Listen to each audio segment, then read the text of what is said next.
Hello everyone, welcome to SSC scholars. So guys, air force XY group के लिए हम practice sets कर रहे थे और आज हम करने वाले हैं इंग्लिश का प्रैक्टिस सेट नंबर 24। सो कोशिश कीजिएगा ज़्यादा से ज़्यादा क्वेश्चंस अटैम्प्ट करने की एंड कमेंट बॉक्स में मुझे ज़रूर बताइएगा कि आपका स्कोर कितना रहा। अगर आपको ये सेशन थोड़ा भी हेल्पफुल लगता है तो एक लाइक ज़रूर कर दीजिएगा। स्टार्ट करते हैं। डायरेक्शन 1 to 3 है, choose the most appropriate response for each question. Number 1 is invoice is a synonym of. Invoice का सिनोनिम बताना है। तो इनवॉइस का मतलब क्या है? लिस्ट ऑफ आइटम्स, यानी कि वस्तुओं की सूची। आपने कोई बिल वगैरह देखा होगा तो उसको हम काफ़ी बार इनवॉइस बोल देते हैं। क्यों? क्योंकि बिल के अंदर क्या होता है, आपने जो जो आइटम्स परचेज किए हैं उनकी लिस्ट होती है, इसलिए उसे बोला जाता है इनवॉइस। ठीक है, इनवॉइस हो गया, बिल हो गया। तो इसके अलावा इसका और क्या सिनोनिम हो सकता है? इसका सिनोनिम हो जाएगा स्टेटमेंट, यानी ऑप्शन नंबर ए आपका करेक्ट हो जाएगा। इनवॉइस को हम और क्या बोल सकते हैं? स्टेटमेंट। देन आपका नंबर 2, द वर्ड कंजरर मीन्स। कंजरर का मतलब बताना है, तो इसका मतलब होता है जादूगर। अब जादूगर को आप और क्या बोल सकते हैं? तो बोलते हैं मैजिशियन, यानी कि ऑप्शन नंबर सी आपका करेक्ट हो गया। देन नंबर 3 आपका है the word opposite in meaning to unitary is. Unitary का मतलब होता है सिंगल, यानी कि एकल, और एक, ठीक है, यानी कि सिंगल पर्सन। ठीक है, अब सिंगल का अपोजिट क्या होगा? तो देखिए, सिंगल का अपोजिट जो है डबल या ट्रिपल नहीं होगा, बल्कि होगा मल्टीपल। ठीक है, सिंगल यानी कि अकेला, मल्टीपल यानी कि बहुत सारे एक साथ हैं। तो ऑप्शन नंबर ए आपका यहाँ पर करेक्ट हो जाएगा। यूनिटरी का अपोजिट क्या हो जाएगा? मल्टीपल। देन डायरेक्शन 4 to 5 आपका है one word substitution. Number 4 is a person who devotees his her life for the welfare of others, यानी एक ऐसा पर्सन जिसने अपनी लाइफ जो है वो किस में बिता दी है? दूसरों के वेलफेयर में बिता दी है, यानी कि ये दूसरों की भलाई के बारे में सोचता है। तो ऐसे पर्सन को क्या बोलते हैं? ऐसे पर्सन को बोलते हैं अल्ट्रुइस्ट, यानी ऑप्शन नंबर सी आपका करेक्ट हो जाएगा। वर्ड पार मेड इजी की सीरीज में ये वर्ड्स हमने डिस्कस किए हुए हैं, सभी वर्ड्स जितने भी आ रहे हैं। एंड गाइज, अभी थोड़ी देर में नंबर चैप्टर जो 12 है वर्ड पार मेड इजी का, चैप्टर नंबर 12 भी आने वाला है। सो जुड़े रहिए हमारे साथ, पढ़ते रहिए, सीखते रहिए, उसको भी ज़रूर देखिएगा। नंबर 5 है the study of worms and insects, यानी कि जो आपके इंसेक्ट्स हैं, ठीक है, कीड़े मकोड़े हैं, वॉर्म्स हैं, उनकी स्टडी को क्या बोलते हैं? तो उनकी स्टडी को बोलते हैं entomology. Clear? Option number D आपका यहाँ पर करेक्ट हो जाएगा। इसके बाद नंबर 6 आपका है स्पेलिंग टेस्ट। यहाँ पर आपको बताना है करेक्टली स्पेल्ड वर्ड, यानी कि कौन सा ऐसा वर्ड है जिसकी स्पेलिंग करेक्ट है। सेम एज क्वेश्चन नंबर 7, यहाँ पर भी आपको जो है स्पेलिंग टेस्ट करना है, यहाँ पर भी आपको करेक्ट वर्ड फाइंड आउट करना है। सो वीडियो को पॉज कीजिए, क्वेश्चन नंबर 6 एंड 7 का आंसर कमेंट बॉक्स में लिखकर मुझे बता दीजिए। नंबर 8 है the indirect speech of. Sentence is Naren said why are you still waiting here Vinod. तो ये आपका एक सेंटेंस है डायरेक्ट स्पीच का, आपको बनानी है इनडायरेक्ट। ठीक है, तो कैसे बनेगा? देखिए, नरेन जो है वो एक क्वेश्चन कर रहा है, ठीक है, इंटेरोगेटिव सेंटेंस है जो रिपोर्टेड स्पीच है, यानी कि यहाँ पर या तो आएगा आस्क्ड या फिर आएगा क्वेश्चन। तो अगर आप ऑप्शंस को देखें, ठीक है, आंसर्स अगर आप देखें तो सभी में क्या है? आस्क्ड। नरेन आस्क्ड विनोद, इतना सेम रहने वाला है। अब इसके बाद क्या होगा? तो देखिए, इसके बाद यहाँ पर अब क्योंकि आपने आस्क्ड लगा दिया तो यहाँ पर अब दैट नहीं आएगा, यानी कि बी ऑप्शन गलत हो गया, डी ऑप्शन गलत हो गया। क्लियर? बचते हैं ऑप्शन नंबर ए और ऑप्शन नंबर सी। तो आप एक चीज़ देखेंगे, जो आपका सेंटेंस है ये है आपका प्रेजेंट कंटिन्यूअस का। ठीक है, आर यानी कि प्रेजेंट वेटिंग, यानी आईएनजी फॉर्म है इसलिए कंटिन्यूअस। प्रेजेंट कंटिन्यूअस में है डायरेक्ट स्पीच, तो आपका जब इनडायरेक्ट बनेगा तो वो किस में बनेगा? पास्ट कंटिन्यूअस में बनेगा। ठीक है, डायरेक्ट इनडायरेक्ट में टेंस चेंज होती है, मैं सभी प्रैक्टिस सेट्स में आपको बताता चल रहा हूं ताकि आपको याद रहे। अब टेंस चेंज होगी तो आपको बनाना है पास्ट कंटिन्यूअस, यानी कि आपका सी ऑप्शन भी गलत हो गया, क्योंकि यहां पर इन्होंने यूज किया इज, जो कि आपका सेंटेंस जो है प्रेजेंट का बना देता है। सो ऑप्शन नंबर ए आपका करेक्ट हो गया। Naren asked Vinod why he was still waiting there. अच्छा, यहां पर देखिए हेयर आया था, तो हेयर का जब आप इनडायरेक्ट बनाएंगे तो क्या बन जाएगा? There. Number 9 is what does the phrase broke down means. Broke down एक फ्रेज है, इसका मतलब आपको बताना है। तो इसका मतलब होता है वेप्ट बिटरली, यानी ऑप्शन नंबर डी आपका यहाँ पर करेक्ट होगा। वेप्ट बिटरली इसका मतलब क्या है? फूट फूट कर रोना। ठीक है, ब्रोक डाउन यानी कि टूट जाना, यानी कि वेप्ट बिटरली फूट फूट कर रोना। डायरेक्शन 10 to 11 आपका है sentence improvement. Number 10 is all his efforts to find his lost child were in when.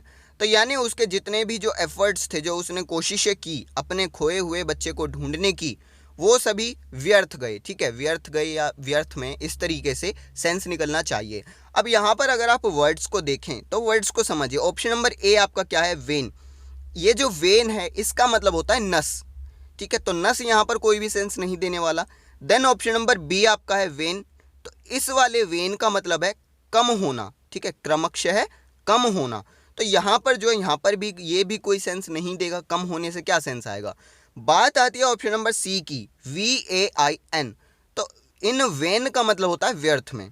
ठीक है, यानी उसके जितने भी एफर्ट्स थे उसके खोए हुए बच्चे को ढूंढने में, वो सभी व्यर्थ थे। ठीक है, व्यर्थ में उसने जो है एफर्ट्स किए थे, यानी कि ऑप्शन नंबर सी आपका सेंस दे रहा है वेन। Clear, VAIN। देन आपका नंबर 11 है, they are bringing down the old bridge to build a new one. यानी कि अब देखिए यहाँ पर क्या हो रहा है, ब्रिंगिंग डाउन का मतलब आप थोड़ा थोड़ा अगर समझने की कोशिश करें तो यहाँ पर क्या हो रहा है, जो पुराना ब्रिज है उसको तोड़ा जा रहा है ताकि नया बनाया जा सके। ठीक है, नया बनाने के लिए पुराने को तोड़ा जा रहा है, ढाया जा रहा है। तो ढहाने के लिए आप क्या यूज़ करेंगे, डेमोलिशिंग। ठीक है, कोई भी बिल्डिंग वगैरह आप उसको अगर ढहाते हैं, कोई भी आपका आर्किटेक्चर इंफ्रास्ट्रक्चर वगैरह है, ठीक है, तो जब आप उसको ढहाते हैं तो उसको बोलते हैं डिमोलिश। कोई बिल्डिंग आप तोड़ रहे हैं तो उसको बोलते हैं बिल्डिंग ढहाना, एंड इंग्लिश में बोलेंगे डिमोलिश। ब्रिंग डाउन की अगर मैं बात करूं तो ब्रिंग डाउन का मतलब होता है कम करना, तो कम करना यहाँ पर कोई सेंस नहीं देगा, यहाँ पर आपका आएगा डिमोलिशिंग, यानी option number C. Then direction 12 to 15 आपका है fillers. Number 12 is last evening I went to the optician and bought dash. यानी कि पिछली शाम मैं ऑप्टिशियन के पास गया था और मैंने क्या खरीदे, तो स्पेक्टिकल्स आया है। स्पेक्टिकल में आप एक चीज़ याद रखिए, स्पेक्टिकल क्या है, आप इसके साथ में एस या ES लगाकर इसको प्लूरल नहीं बना सकते। ठीक है, स्पेक्टिकल को आप जब भी यूज़ करेंगे तो यूज़ कैसे करेंगे, अ पेयर ऑफ स्पेक्टिकल। ठीक है, अ पेयर ऑफ स्पेक्टिकल, कभी भी ना तो स्पेक्टिकल आएगा ना स्पेक्टिकल्स आएगा। Clear, a pair of spectacle. So option number C आपका यहाँ पर करेक्ट हो जाएगा। Then number 13 is my servant dash with all my money. यहाँ पर अगर आप सेंटेंस देखें तो आपको ना टेंस पता चल रहा है ना कुछ पता चल रहा है, बस आपके पास एक सब्जेक्ट है और बचा हुआ सेंटेंस है, उसी के अकॉर्डिंग आपको जो है फाइंड आउट करना है कि कौन सा ऑप्शन करेक्ट होगा। तो देखिए मैं आपको बताता हूँ किस तरीके से फाइंड आउट करेंगे।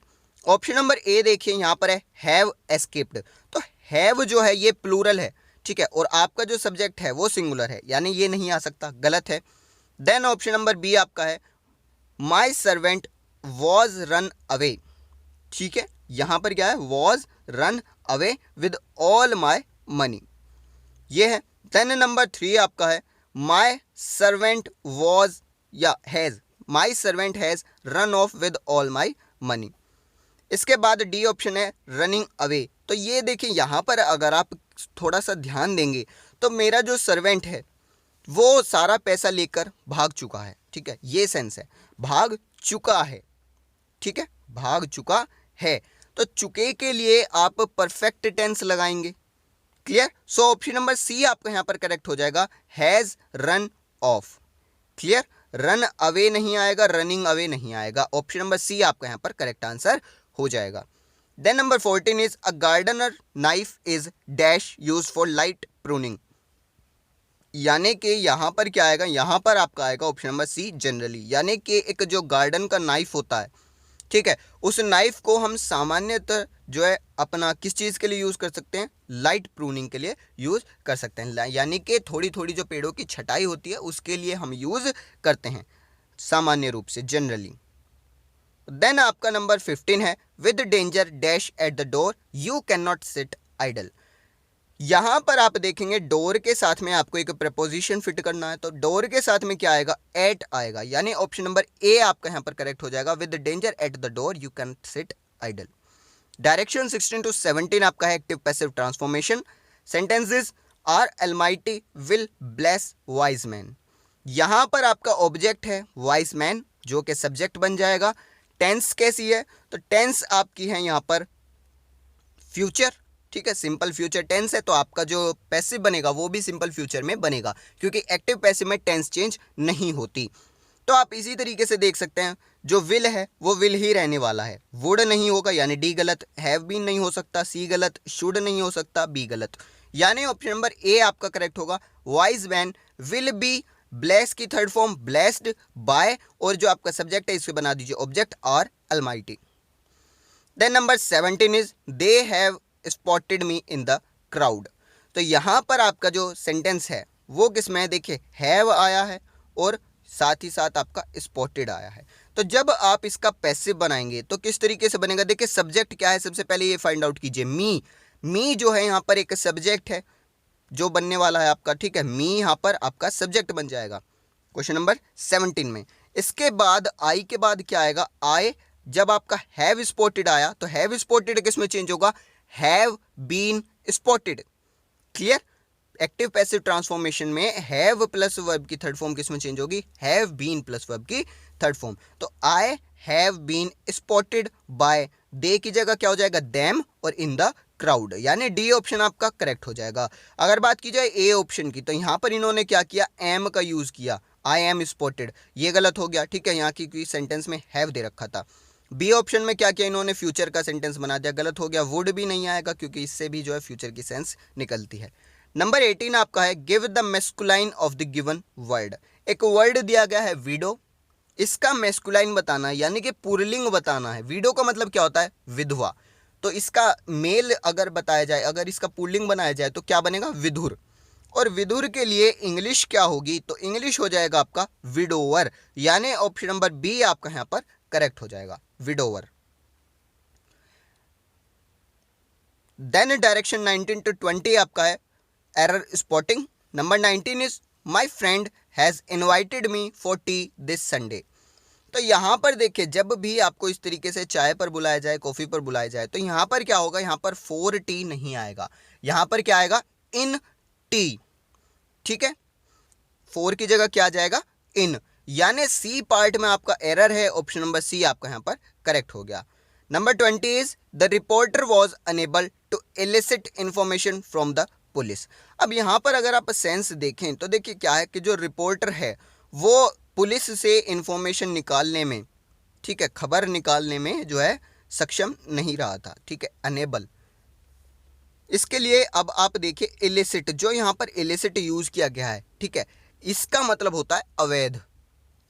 तो यहाँ पर अगर आप इलिसिट की स्पेलिंग चेंज कर दें, यहाँ पर इलिसिट जो मतलब दे रहा है वो दे रहा है किसी से खबर निकालना, और उसके लिए इलिसिट की स्पेलिंग होती है ELICIT, यानी कि सी पार्ट में एरर है, और एरर क्या है कि ये जो इलिसिट है इसकी जगह दूसरा इलिसिट आएगा ELICIT, जिसका मतलब होता है किसी से खबर निकालना। तो जो रिपोर्टर है वो पुलिस से खबर निकालने में जो है सक्षम नहीं है, एबल नहीं था।